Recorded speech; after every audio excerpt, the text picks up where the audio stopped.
Alrighty mga kaunggoy, malapit na yung holiday season. Malapit na rin mga inuman marathon. Kung mahilig kayo mag-inuman or uminom sa holiday season, then this is the video for you. Naghahanap ba kayo ng mga alak mixes na pang holidays or whatever? Eto, meron akong 5 halo na bagay sa Christmas season. By the way, kayo lang magki-Christmas. Kami hindi kami magki-Christmas. Why? Because walang magki-Christmas. Right? No one's gonna celebrate Christmas. Walang magki-Christmas. 2020 sucks. Let's keep it that way. Everything sucks. Everything is garbage. 2020 is garbage. I hate 2020. 2020 is shit. Walang liligaya. Walang sasaya ngayong taon. Walang Christmas. Walang shit. Walang New Year, blah blah blah shit, walang celebration. 2020 sucks and that's the bottom line. Siguro sa inyo may mga ibang tao na na-enjoy nila in 2020 kasi sila, privileged sila, ang saya ng buhay nila, ang daming mga shit. Pero yung mga ibang mga hirap pagdating sa financial shit, tulad namin, hindi namin na-enjoy yung fucking 2020. So, pag-usapan na nga natin yung mga 5 na halo na maganda para sa holiday season, right? The reason why itong 5 na ito ay pinili ko para sa holiday special or masarap sa holiday season or Christmas ang mga halo na alak na ito is dahil hindi sila masyado matapang. Wait lang, never mind, may isa sa kanila na matapang pero most of them hindi masyado matapang. So it's easy to drink. Super sarap nitong mga pinili ko para sa list na ito mga kaunggoy. Like, sobrang sarap. Mapaparami kayo ng mga shot. Alam niyo yun, pag first shot nyo, iinom kayo. Tas after ng first shot nyo, mabibitin kayo. Gusto nyo na ng second shot. Hanggang sa yun second shot mo naging 500 shots na. Or knockout ka na agad. Another reason is yung mga lasa nila reminds me of Christmas, the spirit of Christmas, mango. Even though 2020 sucks. At para rin ito sa mga hindi sanay uminom.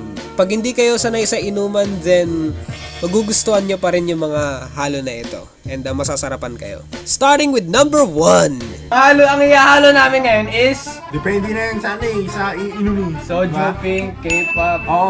SOJU kasi gawa sa Korea yan eh. K-pop SOJU bomb. Now, itong SOJU bomb blah blah blah K-pop mix, may Yakult, may Sprite, masarap ito. Bagay po ito sa holiday season at sa Christmas celebration ninyong magkakamag-anak or family blah blah blah. Bagay ito sa inyo, lalo na kung may mga hindi sanay sa inuman kayong kasama. Bagay ito sa inyo, hindi masyadong malakas ang SOJU bomb. Pero sobrang relaxing ng drink na ito. And napakasarap, super sarap. And siguro pag nakatatlo kayo nito, may mararamdaman kayong tipsy shit na. This next halo is winter milk. Itong winter milk na ito, super sarap. Parang umiinom ka ng milk tea, pero nalalasing ka. Of course, Emperador to, malakas rin to. Pero, yung lasa niya, pang magaan. Sobrang gaan ng lasa na ito. Like, pwede nyong i-bottoms up or whatever. Like, yung dire-diretso inom. Pwede nyo gawin to sa winter milk kasi nga sobrang sarap na ito. And ilang beses ko na to nalasahan kasi ito yung parang go-to drink namin pag may birthday. Like, birthday ni ganto, winter milk. Oh, birthday ni ganyan. Oh, winter milk. Tara, winter milk. Ang sarap. Malalasing pero ang sarap. Super sarap ng winter milk. I recommend this for the Christmas celebration ninyo. Etong next na mix na ito is lemon beer. Etong lemon beer is parang lemonade pero may tama ng beer. Now, etong lemon beer ginamit namin dito is San Miguel beer, San Miguel Pilsen. Pwede nyo naman gawing Red Horse or whatever kung ano trip nyo, bagay rin naman. Masarap ito, parang umiinom kayo ng lemonade. Parang lemonade parang lasang lemonade talaga pero may konting aftertaste at tama ng beer. Next na halo naman is lychee ka. Ito, may konting aftertaste ng lychee. Yung unang malalasahan nyo is Yakult. Super sarap na ito. Tapos yung aftertaste is lychee na Tang. Although may tama din ito, pero hindi ganun kalakas. Base sa akin hindi ganun kalakas. Pero sobrang smooth ng pag-inom nyo pag ito yung pinili nyong halo. Sobrang super smooth nito inumin. Kaya nyo i-bottoms up. I recommend this para sa mga hindi sanay uminom sa mga celebrations, Christmas or whatever, and kahit hindi ka sanay sa inuman, pwede mo i-bottoms up ito.